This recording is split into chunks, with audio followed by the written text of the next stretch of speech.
Good morning to you, Chef. Good morning. You said we should fear us, eh? You weren't expecting to walk into that. Well, before Chef Faila was cooking in the kitchen, she was cooking in the studios. I bet you didn't know that. Was that something you were keeping from us?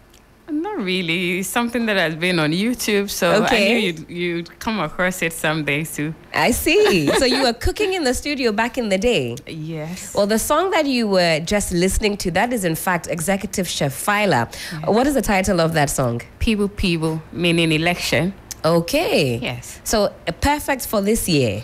Not this year.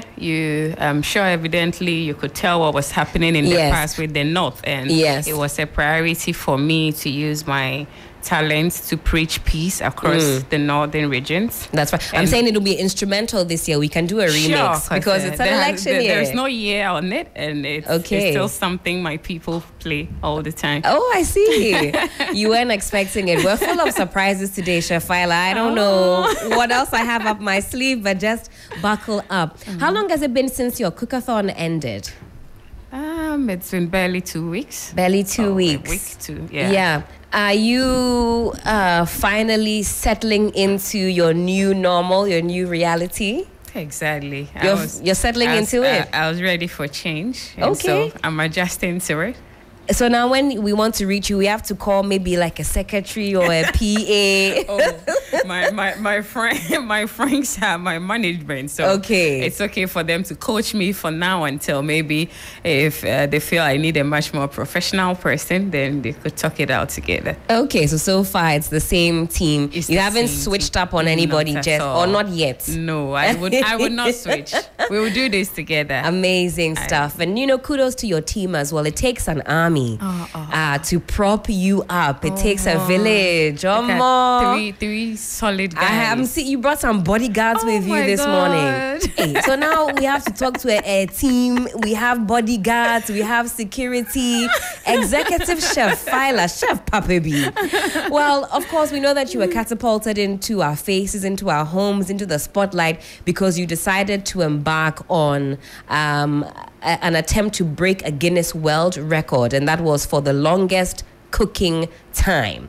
And before that we had seen other chefs attempt to do that. We've seen that with Hilda Bassi in Nigeria. I think her cookathon in particular caught the attention of not just Nigerians and West Africans, but in fact the whole world.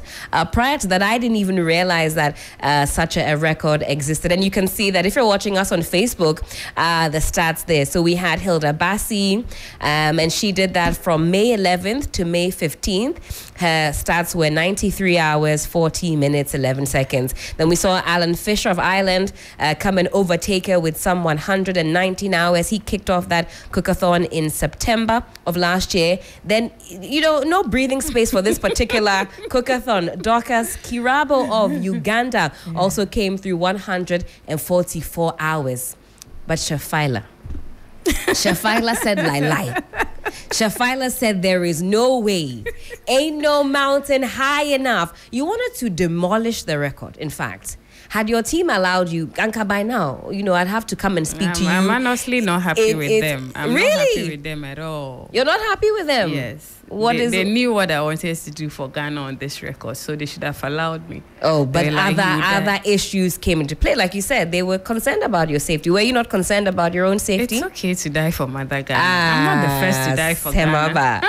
You were willing to put your life on the line. Exactly. For the first time, had you seen the happiness and joy on the faces of all, 99% of Ghanaians in a while that a youth did something of this kind, and the happiness I saw on the faces of our own people. You wanted to keep that feeling going. Was so fulfilling for me. Amazing stuff. Let's take it to the genesis. What kind of person do you have to be to have an ambition like that to break a record? Since the athon started, somebody says, I'm going to do stand-athon, sleep-athon, dang-athon. But, it's just words, because in order to actually not only dream it, but bring it into fruition, you have to have a certain type of mentality. What was yours? Yes. Or what has been your mentality? You're a unique individual. Talk to us about that. Yes. I'm not coming from an all rosy background. But I've never been that girl you can intimidate and be like, hey, you are too confident. You are too what? You need to be too confident to stand on wildfires behind the scenes, even when there are no cameras. I had been doing that in my own kitchen as a chef ever since I was old enough, and being it a skill through it all till I was old enough to establish my own joint. One thing you would have to consider is being confident. How many women would you have to be comfortable that cameras are on them to cook in their normal kitchen at home? And that's the more reason some people cannot even work as maids in big people's house or homes, because you would have a camera on you on all activities. And so it takes an extraordinary confidence to be in an open kitchen, have foreign cameras, have your own national cameras, have all manner of people's cameras on you to assess you based on your capacity to stand for long, cooking 2 meals at a go. And you could find me cooking 3 meals at a go, 4 meals at a go sometimes, because now I was motivated to feed the people on grounds. Considering the support they came to give me, I didn't want anybody to go hungry there. And so having to be assessed with every meal on how hygienic the meal was by professional health association, it's a big deal. That's right. You cook your food in your house and eat it, whether there are maggots in it, there are whatever in it. Nobody cares. I had to come up before any meal left my kitchen. It was assessed by doctors and other people in the hygiene field before any meal left the place. And so it's a big deal. That was a part that we were not very privy to, but all of that was going on behind the scenes. It's a requirement from Guinness Book of Records. My kitchen had to be tidy all the time. We live you would go to some homes and then if you saw the origin of the food, maybe your appetite would be killed. But now that we're getting into it, because I was asking what sort of individual it takes to embark on that, and Chef Faila says confidence is key, and you say you've always been confident. I am not intimidated by you telling me you are too confident. Have you been hearing that recently? Oh, I do. And what are they saying? Me, you are too confident is what has brought me this far. Don't be intimidated by your own skill and what you can do, and people telling you that, and then you say, pray. And like make a fulfilling good worth out of it. Hallelujah, somebody. I hope the collection bowl is coming around this morning. But let's take it back again to when you started cooking and when your love for cooking developed. Believe me, I've always made something good out of our own local meals. Okay. When I was a kid, my mom would be bragging to others that Faila can cook for all of us to eat. And believe me, I'll use that motivation to prepare a very good TZ for visitors. Yes. At what age were you cooking some of these meals? To me, I can say as little as 5. I was helping my mom in the kitchen. I see. Mummies, if you're listening, as young as 5, you can get your kids into the kitchen, build that love for cooking. Yes. There were times she would come back from the market and I would prepare a horrible TZ and still be confident about it. She would lambast me. You should have just done the solution and waited for me to come and prepare the TZ. And believe me, I'm not intimidated by what she said at all. You just wanted to get in the kitchen and cook. Yes. Exciting. And fast forward, you established your own joint. Around what time did you set that business up? I did I had a degree in community development from the University for Development Studies in Wakamput. Okay. And as you know, the queue is always long when you come out. So I wasn't ready to join the queue and wake up and be fumbling about in people's places. And so this peace song that I did, it touched the hearts of many from my end in the north. The chiefs, certain businessmen and women. And for the uninitiated, where exactly in the north are you from? I'm from Tamale. From Tamale, yes. Sure. And so some of them honestly gave me envelopes in support of the song and then to do other projects like that similar. And that was a way of just motivating the youth. Yes, and so those monies I had always accumulated them at a safe place, and so when it was difficult after national service to get a formal job, I had my own container, and then I established my eatery called Mickey's Inn. Mickey's Inn. Yeah. What was it like in the first sort of weeks and months when it opened? Was it a difficult business to set up? Okay, so even on the opening of that business, you would have been so happy seeing how the youth turned out on that day, friends and family, because evidently most of them, my schoolmates, especially the boys, would tell you that you can wake Faila at 1 a.m. hungry and she'll fix something for you for free. And so it was, of all other skills and talents they knew about me, they never denied it when it came to food. They knew what to expect when you opened your joint. They said, Exactly. as for this joint, if you go there, you're going to get some delicious, yummy food. Exactly. Exciting stuff.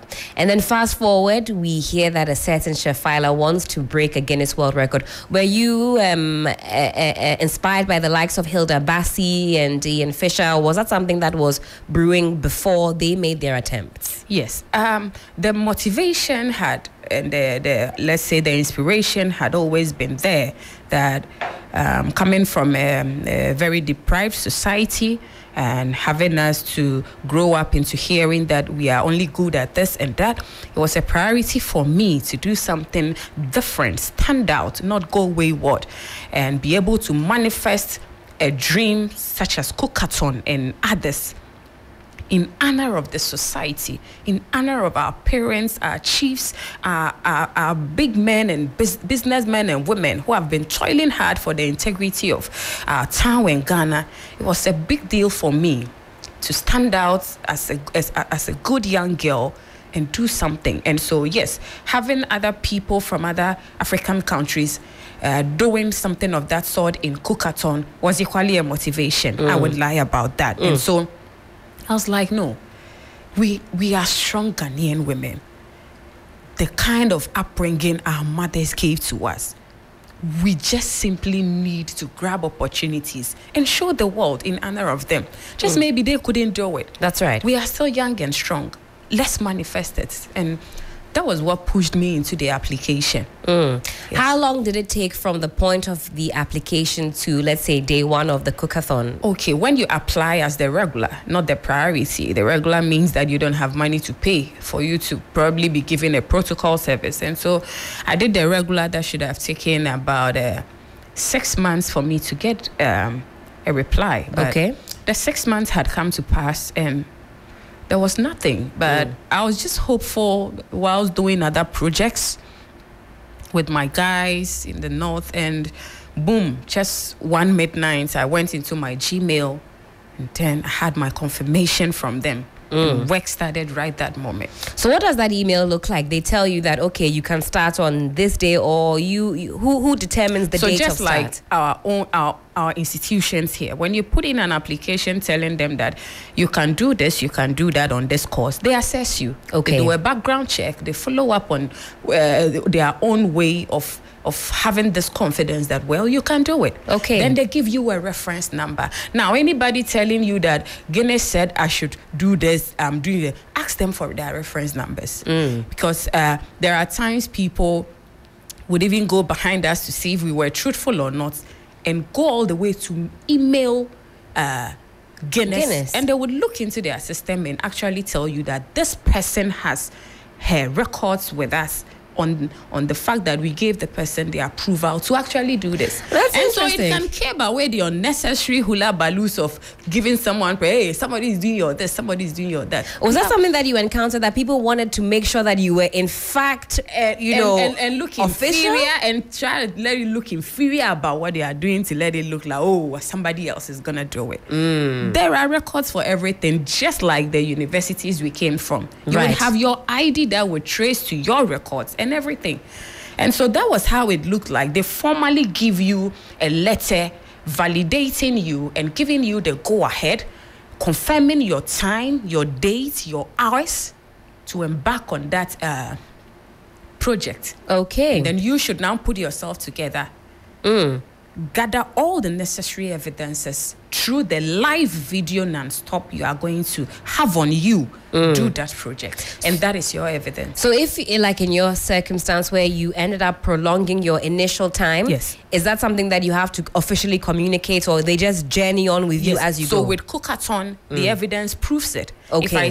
If I mentioned I was doing 120 hours and I end up doing 200 hours, the evidence shows it, and the hours are added to the initial hours. Okay, that makes sense. This is all very official. It's no small matter starting a cookathon. For those who are saying, I'm going to do sleepathon, and there's systems in place to get it official. When they consider you, there are certain conversations that even transpire behind the scenes between you and them before you start. With Cookathon, for instance, they would still assess you based on the fact that when you cook the meals, what are you going to do with them? I see. Yes, you need to tell them what you are doing with the meals. And with mine, I made them know that I'm coming from a deprived community. And for that reason, seeing beggars, seeing orphans, and vulnerable children all around, I was going to share the food with them and then the people at the venue too. You would also have them asking the methods you are going to be using in the cooking, because it's a big deal when it comes to cooking in the kitchen. It's a big deal to know certain methods, and so there are certain very risky methods. They would assess them if you give them the methods before you even start the project. Yeah. And so is that what informed the choice to then do it in Tamale? Was that always going to be the location of the Cookathon? It was a priority to do it in Tamale. I wouldn't I grew up from Tamale. I saw it all. I saw everything. Were you surprised that people were asking you to come down south? Believe me, it was my first demoralizing moment. Really? To be asked to leave Tamale and do this in Accra. Why and for what? Aren't we all Ghanaians? Did you take that as an insult? In as much as you feel that the resources, the support would always come from the national, that is Accra. For the first time, if you go back to watching the videos that transpired at the Cookathon, aren't you amazed?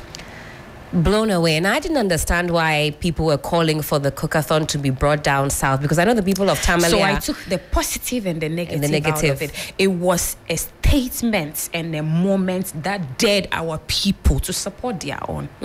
So it was for my good. Believe me, just maybe if not for that statement, some people would sit aloof and watch me. But it was a daring moment for them, having other regents and the central telling them that, oh, we know you. You would allow the little girl to have fate. You would not support her. It was now a challenge for them. To throw their weight behind you. Yes. I strongly believe it manifested to the fact that just maybe some people didn't even want to support. But they came out. Did you see the grassroots? Some people slept there with their mats with me. That's right. Through it all. The community spirit was something to behold. I know the people of Tamale have a lot of pride in where they come from, and that was manifested through the beautiful dance displays, the people that came out. I mean, it sends goosebumps down your spine, and you can see some of the scenes there. If you're watching us on Facebook, Chef Faila in action. So, okay, now you get the confirmation from Guinness, it's go time. But you think, yeah, I was serious, but yeah, it's go time. Were you excited, nervous, or both? When I saw it around 2 to 3 a.m., we were in the middle of a program we organized every Christmas, on every Christmas day. Okay. It was a program in front of the restaurant where we play live band.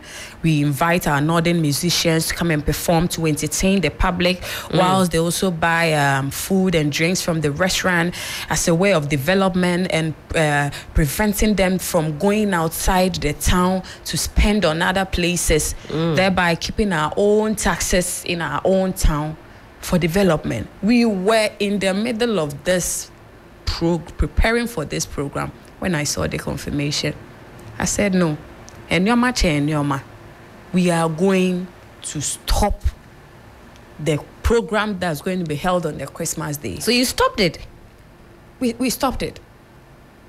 And as soon as possible, everyone around me, my close friends, started preparing for cookathon. Okay, what does preparation look like? You've got to buy ingredients. Talk us through it. What happens? Believe me, it was difficult. But I told my guys that there are certain opportunities. Just maybe when we were buying our equipment, you buy your ice cream machine, you buy your fridge, you buy your whatever. It is for purposes of today. If I have to sell them to support my own self from the beginning, I would do it. And it was that difficult financially. Really? We were running around and we're still determined to do it. And we did it. So at that point, you have to rally the troops and then, like you say, get the money available. Had the issue of sponsorship come up at that time? What were what was the game plan? Because it's something you had applied for earlier on. What were you planning on doing money-wise? Yes.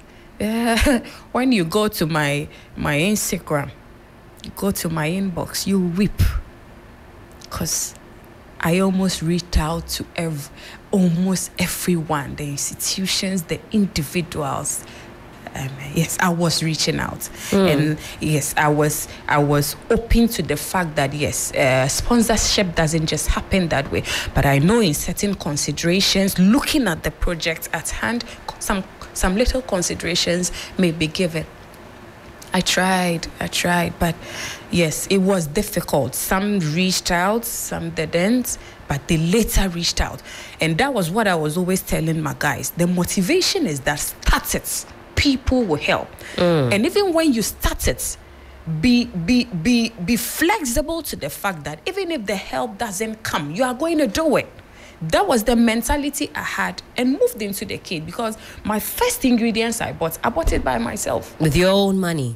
So you thought, listen, they say faith moves mountains. You thought, yes, I will just start. And believe me, the crowd we were now seeing at the place from the first day to the last day was unexpected.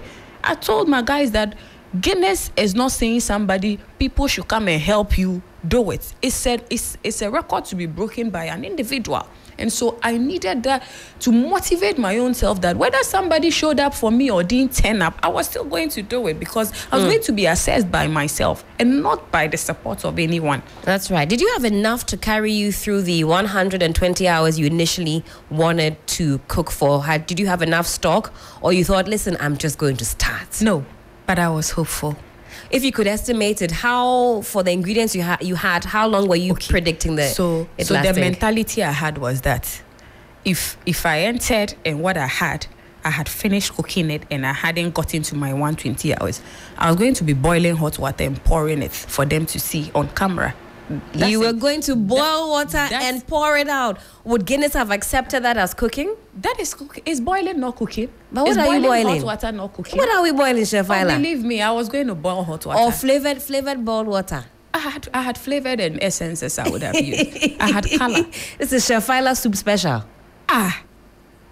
Yours was that I'm doing this. Whatever happens, I'm doing it. I'm just going to start. There was no way I was saying I don't have money to do this cookathon project. Lie. We move. What was the first thing that you cooked when the cookathon started? Hey, can I remember at all? Hey. Was it the TZ special from when you were 5 years old, or you kept the complex ones for later? That was the expectation. But believe me, why would you eat TZ at 12 a.m.? Hey, you don't know some of the people that are here. DJ Abiam, my producer, TZ at midnight is possible. I'll get you health-wise. Come on. Okay. You were concerned also about the health. Exactly. Being a chef, we don't mind though. It shouldn't just be about the food. It's about Chef Faila, was somebody complaining? The food at a particular time. People came with their tents, if you had said whatever you had served, Chef Faila, they would have eaten it. They would have eaten at any time. So I was health. I was just trying to do things that were fast for them to eat, because it was midnight. And so when it was daybreak, then we now dived into the heavy foods. Okay. So you started off, slowly with the density of the meals. Eat at late night, because yes. health-wise, is important to we chefs. It is. In your actual establishment, in your business, what type of food do you serve there? I do all kinds of meals. Okay. The locals, the continental, the intercontinental. I did fresh juices. I was doing cakes. I was taking care of events for weddings, parties, and everything that had to do with food. Okay. To my capacity and capability of what I can do as a chef. Was it your desire just to replicate the meals that you had in the restaurant, or were you trying to was it the plan to be more creative and add some more dishes to it? If you go through most of my videos and things I would have probably spoken about before and after Cookathon, I barely mentioned my restaurant. It's not just about me. Okay. This impact, like, whatever I'll get now, the joy that manifested on the faces of Ghanaians is unmeasurable to whatever I'll get out of Cookathon now. Yes. So it wasn't about me to tell people that, okay, this is how best I had been cooking at the restaurant. But I granted an interview before the Cookathon, and I mentioned the fact that it takes confidence for you to stand in an open kitchen and tell everyone that I know you or not, come and assess my food. And that was what happened, because every meal that went into the public, I could barely tell who were eating it, and they had assessed me based on it.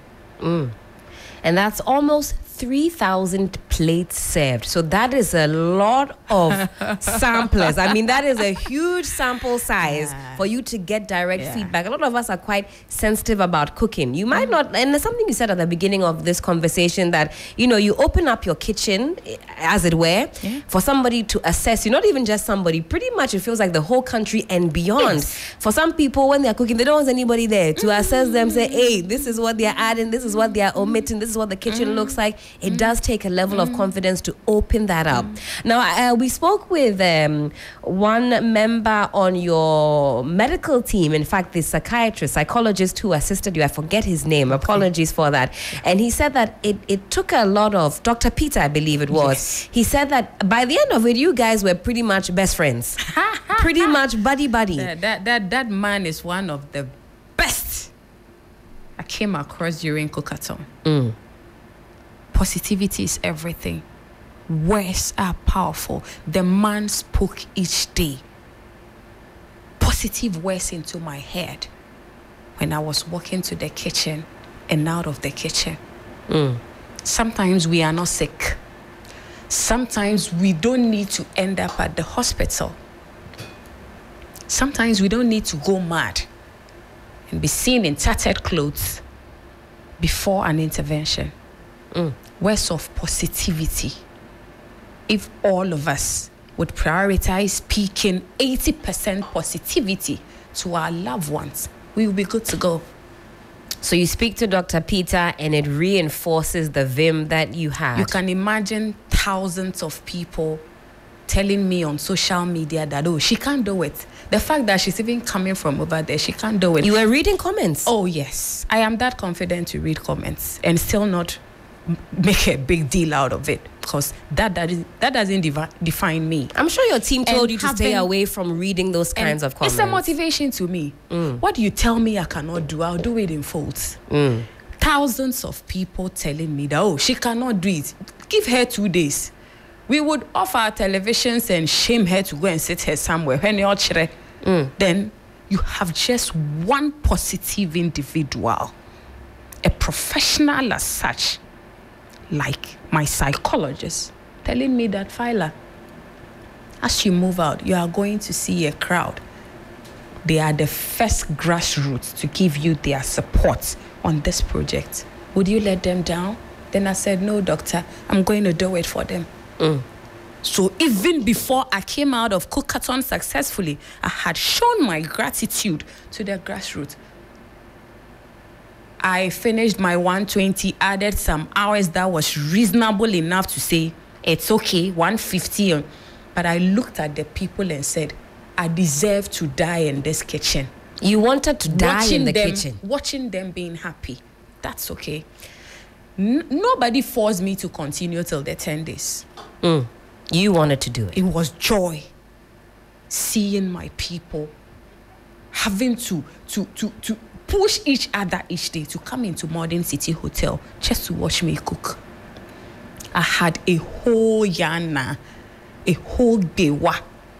Somebody that supported me during my peace songs days as a youth, always motivating me, sitting down, watching his television 24/7 on Cookathon. It was pride for me to make that man proud.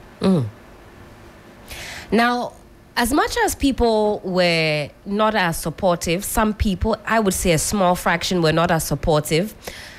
The response on social media, the positive response on social media, for me, was also overwhelming. I don't take that for granted at all. Like, my closest people are here. Did you see some of the videos from the Cookathon? We were glued I was in in. my lowest self, yet I would go on my knees. You would find me nearly rolling on the floor just to show someone how grateful I am. In gratitude. And they came from far and wide.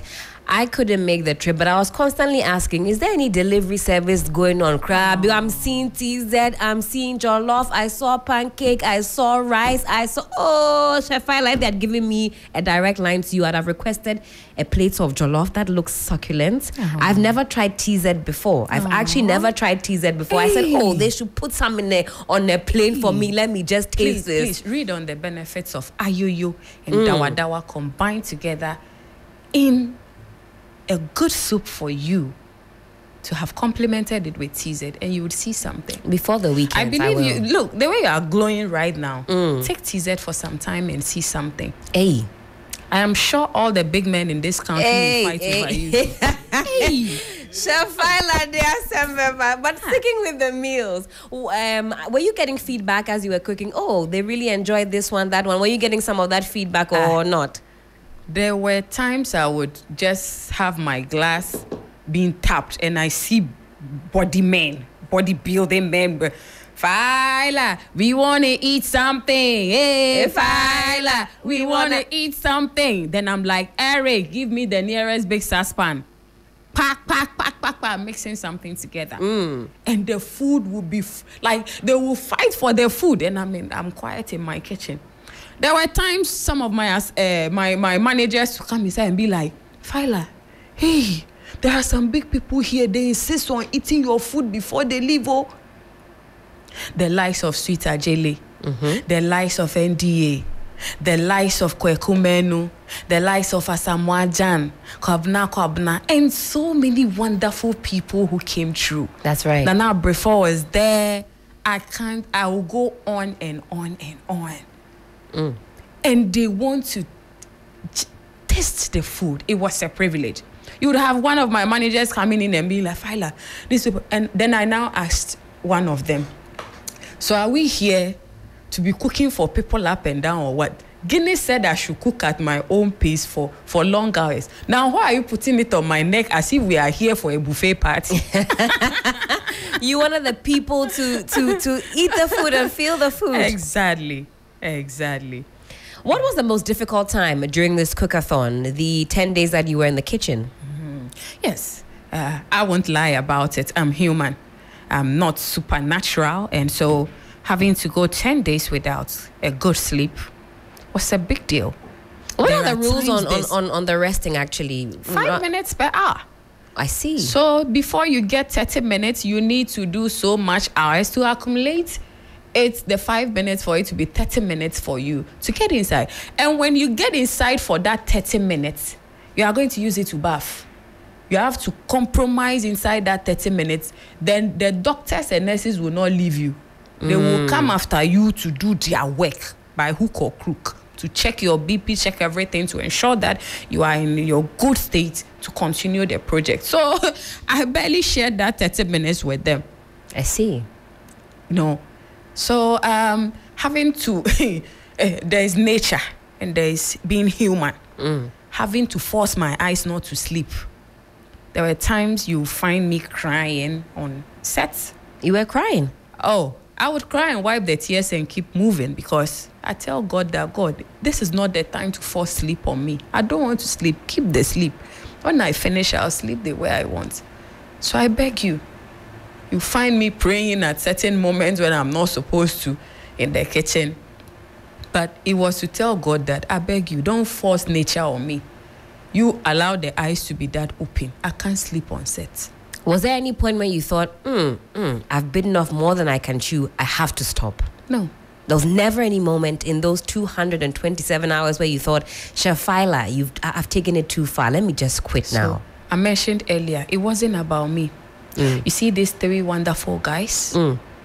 Certain wonderful people, just maybe I wouldn't want to mention on air, who have seen me at my lowest self and still believed in my dreams. Still believed in my skills and talents. I wasn't going to let people mock at them just because I broke down and said, I can't do it. Okay, so just die for them. What will happen? Chef Faila, I hope you prepared your way, though, because since you sat here, you've told us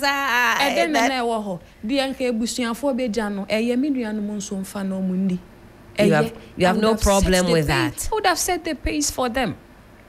Now, someone who was front and center was your husband, and he was your biggest cheerleader. And by extension, we saw a lot of army personnel also in the mix. We were wondering whether you were a soldier. But we got to know that was your affiliation. What was that like, seeing these strong men and women backing you? It was a big motivation for me to have a whole Northern Commander, Brigadier ACN, tell me that, Faila, you can do this. If you achieve this, it's in honor of the military and all of us. Having the support come from the highest rank in the northern region, from our head of army, was a big deal. And so my husband didn't just come out of the moon.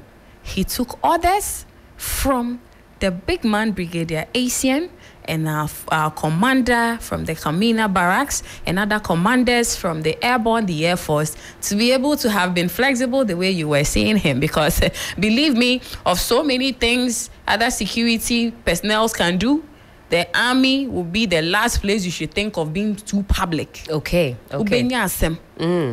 Yes. You can't be too free. No. Okay. But it was worthy for the country.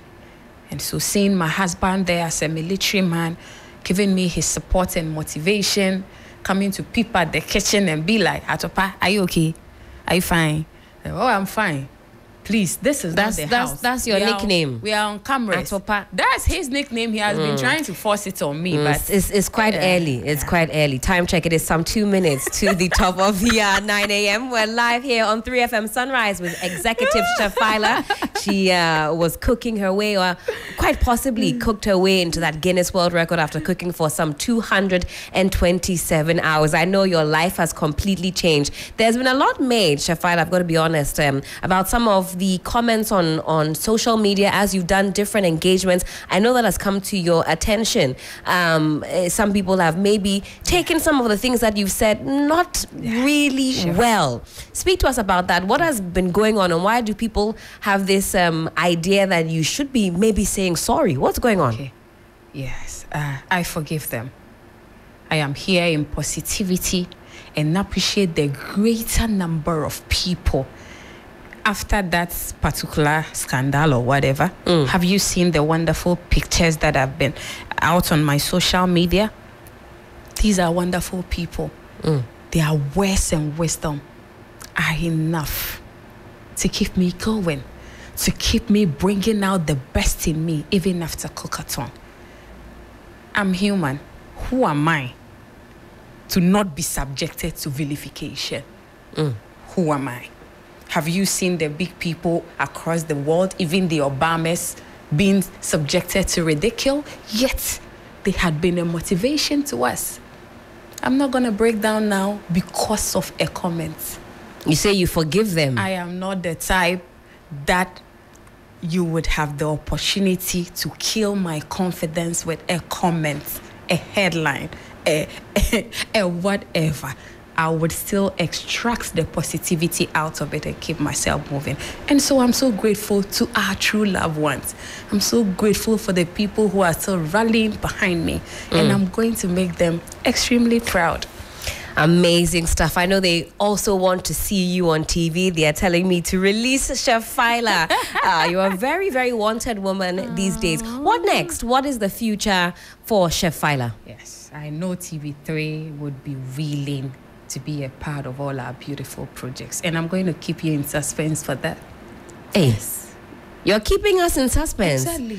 Chef Faila, we've had such a wonderful time together. You and I, we are connecting on the spiritual level. Oh, give us a teaser. The national is going to be taken to Tamale because the president is going to be overwhelmed. Whoever the president will be is going to be overwhelmed. But you're saying that you'll return to us here at 3FM 92.7. I'll be here. And you'll give us the scoop. Believe me. You said we're going to be blown away. I won't talk much. Me, I'm always an action woman. I love that. Yes. The talking is just a plus. I'm an action woman. There's a saying, they say all bark and no bites, but let me tell you, this is not the case for Chef Faila. She is bark and bite.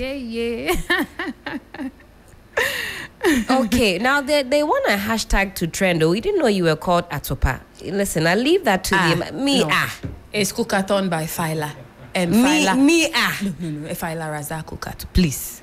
AKA Deb. I say we meet me on Ghana Army. They said the hashtag is hashtag Atopa Cookathon. Executive. I'm only joking, Chef Faila. But certainly this has been a wonderful time speaking with you. The confidence that you exude, it is absolutely infectious. I feel inspired this morning. Yes, so you're stubborn, Kakra, but you have put us firmly on the map. And shout out to the people of Tamale, the pride, the joy, the energy, the support. There's no place like home. And I know that. And very beautiful and positive women as you. You have no idea the motivation you have filled me with this morning, with your positivity. That's lovely. We're spreading positivity this morning. Well, TV is calling. If you want to see more of Chef Faila, I'm not saying leave me, but you know you can tune into TV3 and see more. This is still 3FM Sunrise on 3FM 92.7. The conversation continues right after this quick break.